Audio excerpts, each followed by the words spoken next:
Welcome back, everybody, to the Assertive Podcast. I'm Erica, I'm Jess. and we are licensed professional counselors in Texas, reviewing Am I the Asshole Reddit threads to help you learn skills for communication, healthy boundary setting, and assertive interpersonal functioning.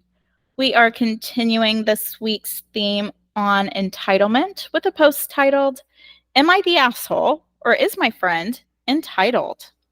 My husband has been going on a vacation in the fall for years, even before we met, to unwind and relax. During this trip, he pays for everybody's accommodations, as well as almost everything while on the trip. 3 years ago, my husband and I decided to invite our best friends. We also invited his parents, aunt, uncle, and our son. We ended up going on a tiki boat, and my 21-year-old son was overserved and was puking his brains out in a trash can. He could barely stand. I was livid. We got him back home, made him hydrate and shower. While he's in the shower, my friend, who is also very drunk, is trying to get into the bathroom where he is to, quote, help. I was already attending to my son, but now she keeps trying to get inside the bathroom. He was beyond wasted. I ended up having to raise my voice with her and tell her to go back outside with the guys. Suddenly, my husband's upset at me for being a bitch to her. She didn't explain to him what had happened correctly. Whatever, next morning, everyone is fine. It's cool. So, 2 years ago, my husband and I decided to just invite our best friends and our son. That way, our attention can be with them more and not split with his family, which made it seem like a lot before. We rent another home on the water. They are both invited, along with my son and his girlfriend. Last year, I decided not to invite her, and instead I invited my sister. Seemed like a lot of drama with her, and I really didn't enjoy myself like I wish I had. She is the party friend, so she'd rather hang with everyone else drinking, which is cool. That's who she is. But I did decide to invite my sister instead. This year, I'm inviting my sister again because she ended up not being able to go last year. My friend brings up what she calls friend's vacation almost every single time we speak. She tells me she told her flavor of the month he's going to have to step up his game in jet ski, boat, etc. So she is constantly just trying to be invited again, and sounds like she thinks we will allow her booty calls too. 2 days ago, she FaceTimes me and flat out asks me if we are having another French trip this year. I said, well, number one, it's not a French trip. This is my husband's annual trip. Secondly, if we don't go overseas, then I'm going to invite my sister again since she was unable to go last year. Well, she puts up her middle finger while I'm talking, not quickly, but she did leave it up. She then says, if it's not a French trip, then why did my husband invite his friend again last year? I said, my husband pays for this trip, so he's allowed to invite whoever he wants. This really makes me feel some sort of way. My husband kind of thinks it makes me dickish because she doesn't have the means to do nice things, and I could just invite her. Which, yeah, I could. But my sister also doesn't have the means, so it's nice to have her there also. There's also less drama with my sister. Just curious about your thoughts. I'd like to go off on my friend because I just feel like it's expected now that she gets to go. Am I the asshole? I don't know where are these people who host these trips and just pay for everybody? Like, I need a friend like her husband. Like, are these people living? It's crazy. Correct. Yeah, let's go find them. Ugh, yeah, that would kind of irritate me if like my sloppy best friend was acting entitled to something. Mm-hmm. I would be really curious as to how long they've been married Mm-hmm. and how long they've been friends. Yeah. Because this is something she stated that he did even before she met him. This has been his longstanding tradition. This is his thing. Yeah. She only got invited because she was dating him and then eventually married him. So I imagine during that time period, there were plenty of trips that she didn't get invited on because she got invited to her first one like 3 years ago. Yeah, that's true. So for her to randomly get selected 3 years ago, go the following year, and because 2 out of the however many years, let's say 5 years or 10 years, she now thinks she always gets to go. And not only her, she then also gets to bring a guest. It's beyond entitlement to think not only do you it's just a given that you get to go, you're now going to bring an additional expense. You didn't clear this with anybody. You didn't ask, like, hey, I'm dating this guy, really like him. I think he would get along with your husband and his friends.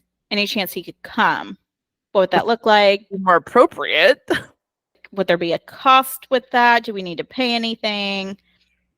Nothing like that, which I feel like is just kind of social etiquette. Polite. So beyond entitlement, there's a lot of just basic rudeness.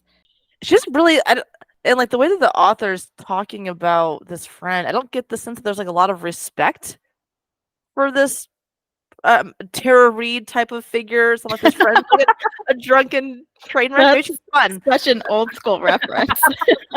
Imagine her being very tan in a bikini, drunk, like sleeping outside. Yeah, if you know who Tara Reid is anymore, I don't know. She's not dead or anything, right? Like that's not in poor taste. I don't think so. Okay, it's fine.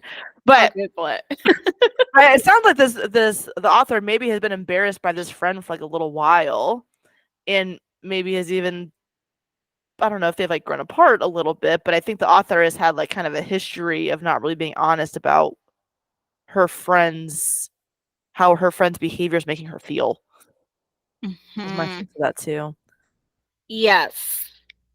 I think there's almost this friendship dynamic where I get, and this happens quite a bit, where one friend has, I don't necessarily want to say matured or like leveled up, because that's kind of the wrong connotation, but she's kind of gone into like the next phase of adulthood. So you got out of college, phase 1, we're getting that next job, phase 2, we're having stable long-term relationships if that's what you're into. She's getting married. She may even be considering, well, she already has kids. She has a 23-year-old. She's been having kids, huh? She's been having kids. So she's kind of at a different phase in life, it sounds like, than her friend, which happens, and you can have great friendships.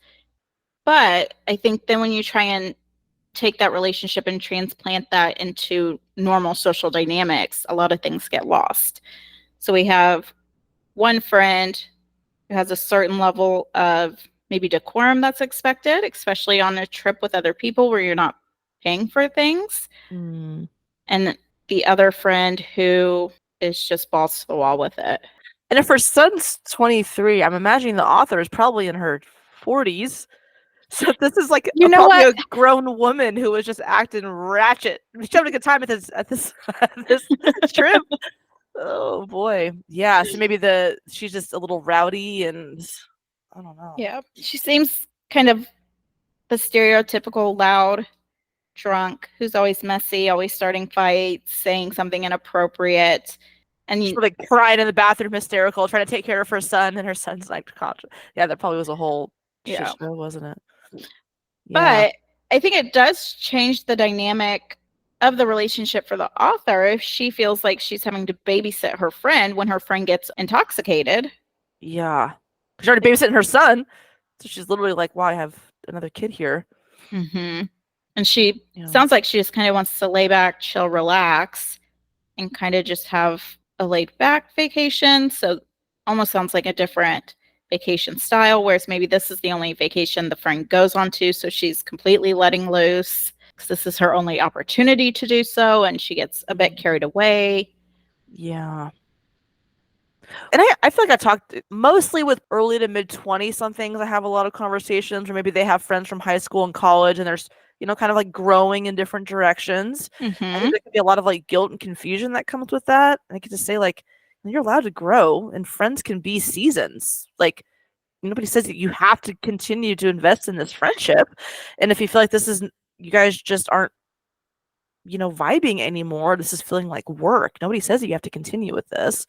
And two, like, if this friend, maybe this isn't a vacation type of friend, but doesn't mean that she has to have, like, not have a relationship with this person.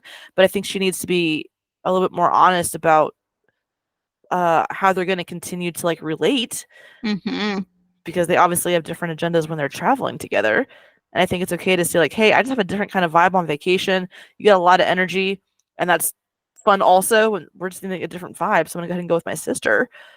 But to just be like, oh, sweep it under the rug, like if drinking is embarrassing you, it's okay to scale back. You don't.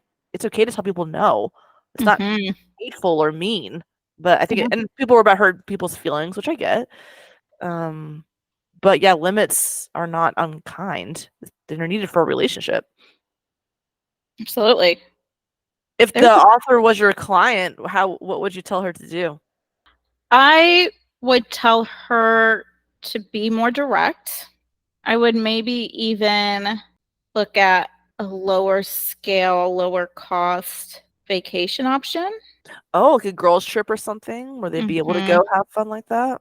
Potentially, or if you share your concerns with her and then you kind of take her on this test run vacation to see if she responds to any of the feedback you've given, to see if she can be invited to this bigger trip. This sounds like it's maybe a week long type of vacation. It sounds like it's a while longer than what you would want to put up with somebody who's annoying. Usually, like weekend trips, somebody annoying is coming, you're like, all right, there's enough people, not an issue.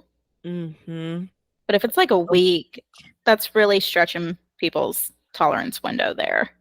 So like give her a little test run, like do the weekend, see Yeah. if she can get her shit together, and then if that goes well, maybe she's ready for the quote unquote friend trip. Give her some positive feedback if she does well and say, really appreciate how well you tolerate your alcohol. I felt like we still were able to have a really fun time without having to completely lose control and blackout drunk. I'm curious how that vacation felt for you. And hopefully the friend would answer honestly Yeah. and There's say, something with a friend of like where we want them to just be themselves. Would you tell her to talk about her friends, how her drinking's impacting her? Would that feel so much like you're trying to like kind of change somebody's behavior, or is that you think helpful to reflect that it's getting to the point you're like socially embarrassing yourself? I think it would probably depend on the friendship. If I Yeah, had a really close friend and we've been friends for years and years, say you and I, and we were out and you were embarrassingly drunk when that you would were never happen. never, when you were so, you're usually like really well aware. You were like, oh, it was a hot mess last night, right? Yeah, yeah, Most people, I think, are aware when they've gotten too far out of control and they can acknowledge that, where she just seems like this is fine yeah, almost, yeah. That's which I think true. is also a different dynamic if somebody's like, wow, got like way too drunk yesterday. I'm going to cool today and just hydrate That until shows they're dinner. aware of it and that Yeah. they want to like curb it, where she just not never apologize or acknowledge that she got out of hand that one night. Yeah. But a real friendship, you should be able to give hard feedback. Yeah, And that's the benefit of friends. Most people want friends who are going to tell them the truth and not lie to them or sugarcoat things, right? yeah. If I'm acting out of character, say something. That's what I tell my clients too. I'm like, if they react really badly to you being honest and having a growth moment, then that's a good data point to have about the longevity of that relationship. Yeah. So it depends. So if this person has a pattern of maybe being inappropriate when drinking, you'd say, okay, I love this person. I need to be real with them. But if it's maybe not a Hmm. very serious relationship or it's a one off, okay, we've been there, not worth rocking the boat for it. Yeah. But I think it's still worth being direct about why she's not coming. It's like, you're drinking on par with my 20-year-old son, Mm-hmm. and you're an adult on this trip, and there's a certain level of letting loose. Mm-hmm. But Where I don't have to take care of you, where you're not interfering with me taking care of other people. mm-hmm. Yeah. And so, especially when there are other kids, and the last trip he's now bringing his girlfriend, and something happens, and her parents could potentially get in a big huff about that. Mm-hmm. Now there are a lot of more dynamics at play, a lot more parts that are moving. I think being able to say, we want adults who can demonstrate responsible drinking for my son. You really let loose, and that's great for you. If there's ever a time when my son doesn't come, we can potentially revisit this. There you go. So it's not But he's scapegoating the son, but it's a good point of like talking about modeling, right? And having like mhm, more just about I don't like this, but like this could be hurtful in some way. yeah. I don't want him to think this is how your relationship with alcohol should be. I think there's a certain level of letting loose on vacation, and I think the rest of the adults who are invited are good at kind of walking that line. Historically have struggled more with that. And maybe when he's older and he is more established with his relationship with alcohol, again, we can revisit this. But I think right now it's best if the vibe is just kind of chill, laid back, moderate drinking. And I think everybody's so worried about inducing some kind of shame on somebody, and it's if nobody knows that something's going wrong, they're not going to change anything. Where this might not be the first time that she's maybe had a publicly embarrassing thing with her drinking. You know, Mm-hmm. you don't need to protect people from the reactions of their own behavior. Like, highlighting negative consequences can be helpful sometimes, even if it does induce uncomfortable emotions. It's certainly not harmful to Yeah. have those hard conversations like that. And I think there's a level of appropriateness and sharing with people they are not existing in a bubble. Nobody exists in a Yeah. bubble. So what you are doing does impact the rest of the people. You're out here drinking like you're the only person on this trip. If everybody else is able to monitor their alcohol intake and act appropriately, Mm-hmm. and you're the odd man out, that's some good data. That's a flag. You should Mm-hmm. be sharing that with your friend. Yeah. Potentially, this is just her normal relationship with alcohol. If she's doing this with you on a trip, she could be potentially doing this during the week That's a or good on point. every weekend. This could be a sign of a bigger issue with alcohol. She doesn't know how to stop. Which definitely that would feel way more complicated to have someone like that on a trip with you if they have a problem and they're engaging in that deregulation like that. Mm-hmm. And like even the husband, he's like, "Well, just bring her along. It's just easier to pay for her than to have these hard conversations." It's like nobody really wants to deal with Tara Reid over here. It's easier to just invite her, huh? Yeah. It's really not because there's emotional Yeah. cost. Even if you're Oh, willing to pay the financial cost, it sounds like the author does not want to pay the emotional cost that it would take to have the friend on this trip. I agree. Or she would have done it already. She's obviously like still not worth it. And I think what really bothered me, which probably bothered her too in the conversation, is like the friend flipped her off, which I would like to think is playful, but obviously did not get well received here. But then the Mm-hmm. friend was basically making the author justify why the friend wasn't being invited, of like, if it's just a friend's trip and, if he's allowed to pay for whatever, why can't he invite me? And I think it's like to tell me why you're not giving me something. That feels so icky, I think. That was like really, I think, what turned me off to this. Mm-hmm. Ugh. Well, not even that. She's questioning the rest of the guest list. Yeah. It's like, well, he invited his friend. Like, I don't have to explain any of this to you. Like, this is, again, you're not like entitled to this. This isn't Yeah. yours. Yeah. So even information she's feeling entitled to. Yeah. And like an explanation. Like, if this is not a just reason, then I'm going to invalidate it. I'm going to disrespect that boundary and kind of push you to invite me still, Mm-hmm. which is super icky. Yeah. I don't know. And again, if I was trying to be direct with my friend about setting a limit that somebody else is coming with me and they flipped me off and then had me explain my decision, that's a good data point that I might have outgrown that person or this person Mm-hmm. needs to reassess their role in my life because I don't think I should be doing anything too serious with them. Yeah. So they don't respect me. I think this also is a data point on how well they receive feedback. And so if Yeah. she can't handle just kind of basic, I just want to have my sister. I wanted to have this opportunity last year. She couldn't go.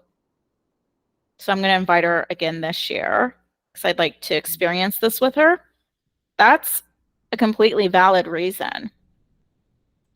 Yeah, like again, you don't need to explain. There's nothing. You're not entitled to Yeah. somebody's why. It's so bizarre. Hmm. I just can't imagine.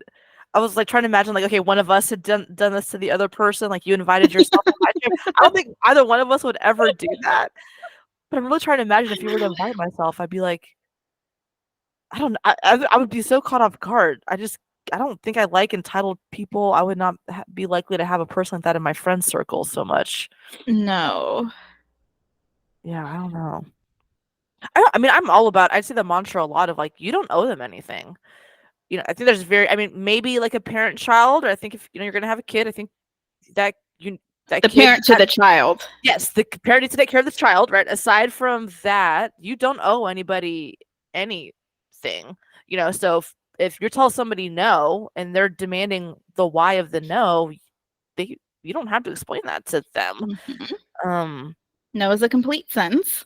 no is a complete sentence. You don't even have to pick up the FaceTime calls if you don't want to. You don't, even if that is your friend, you don't owe them anything.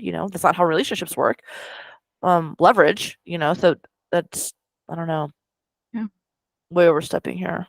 And for she's trying, sure. maybe she's fun, she's a girls trip in Port Aransas kind of girl. But but yeah, don't take her with the squad there. She sounds like it's just a lot of work, I think, is what it is. And the author doesn't want to Hmm. work this trip. Yeah. So we talked a lot about the avoidance of, the husband, the avoidance of the author, the entitlement of the friend.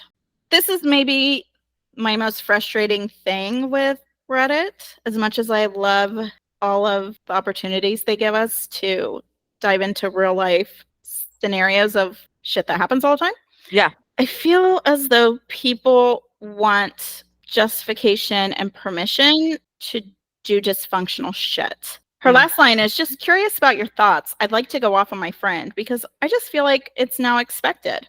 Why do you need to go off on her? You're calm enough to step back, write this post, take some space. There's a level of dysfunction going on with you if you still want to just go off on her. The sentence before that, she's like, yeah, and there's less drama when I don't bring my friend. And then the next sentence, she's like, should I go start some drama?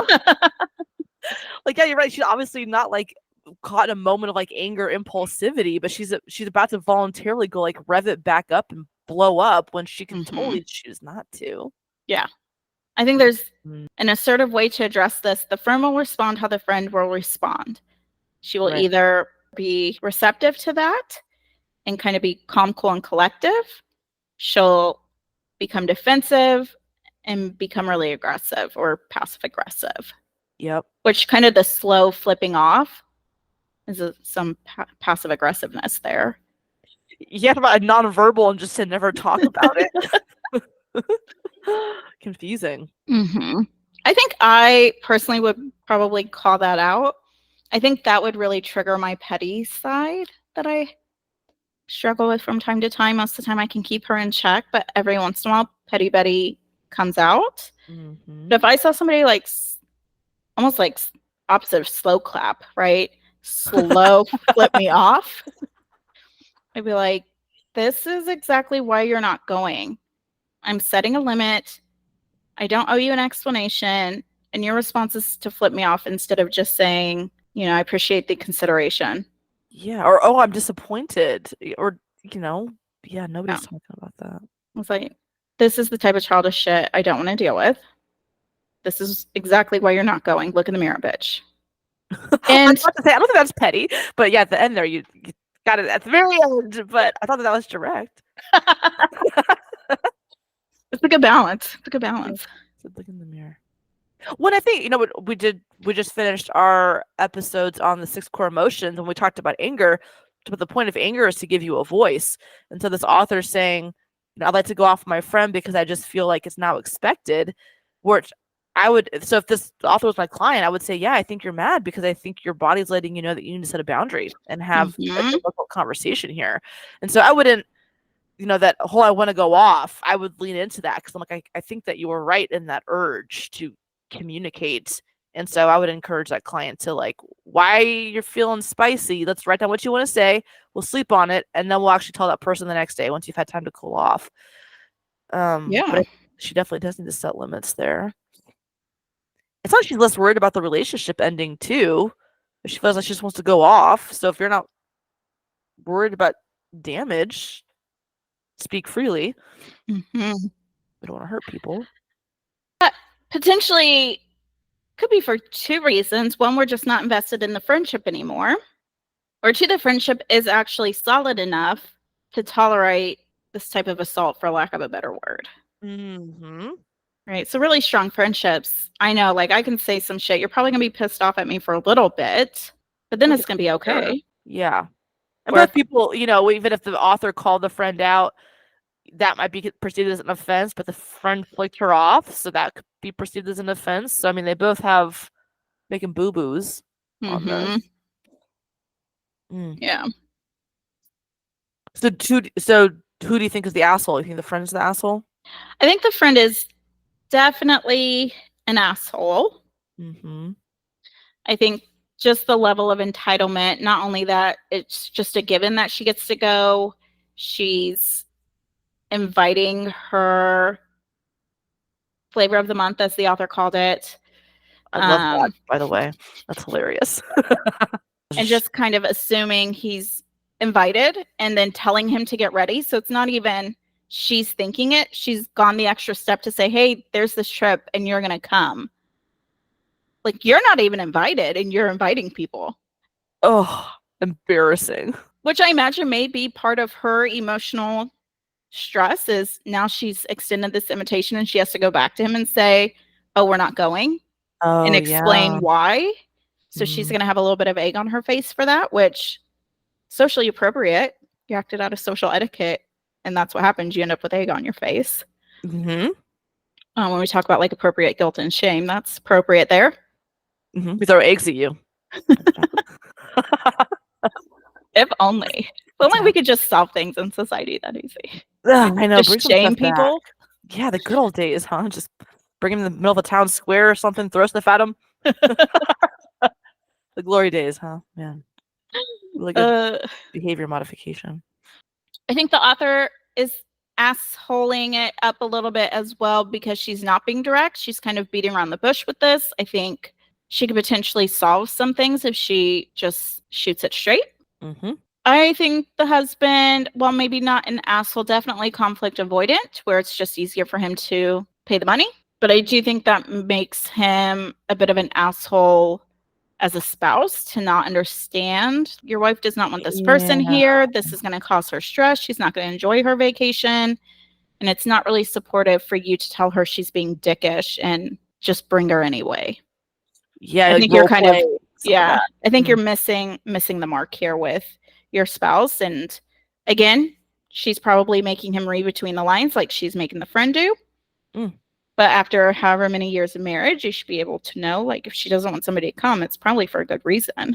Yep. So that's my asshole breakdown on this one. What about yours? Yeah, I agree. I think, yeah, the friend is an asshole for being entitled and presumptuous and inviting people on a trip. Maybe it's due to miscommunication, who knows? But assuming it's not, I think that that's totally inappropriate and she's being really selfish. Yeah, I think the author needs to do better with direct communication. And yeah, I think the husband, yeah, every level, he needs to be encouraging her to have direct communication also and having her back. Mm-hmm. I'm curious if the friend was your client. We talked about if the author was our client. If the friend Mm. was your client, what would you work on with her? Oh, assuming is she presenting to therapy because she's disappointed that this trip got canceled? What's her presenting issue? Being a Um, douchebag? Somebody I would referred say her? she probably has ongoing interpersonal relationship issues.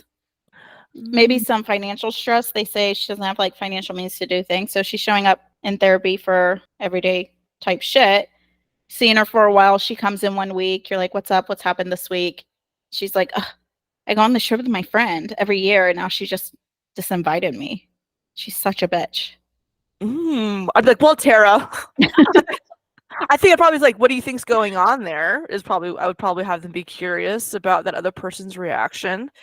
But then I mean, I'm sure pretty quickly we get into like, are there other examples of alcohol causing problems in your relationships.